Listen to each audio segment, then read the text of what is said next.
लट्टू।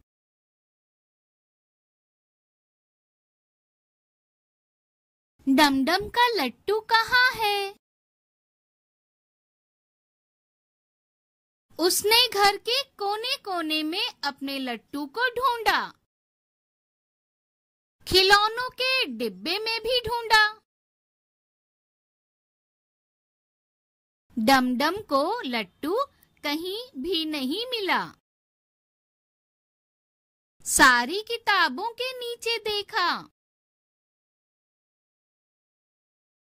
कुर्सी के नीचे भी देखा, वहां भी नहीं मिला लट्टू। दादी पार्क में सैर करने गई थीं। उनको कुछ गिरा हुआ मिला। दादी ने उसे कभी ऊपर घुमाया तो कभी नीचे घुमाया। मेरी प्यारी दादी, आपने तो मेरा लट्टू ढूंढ निकाला।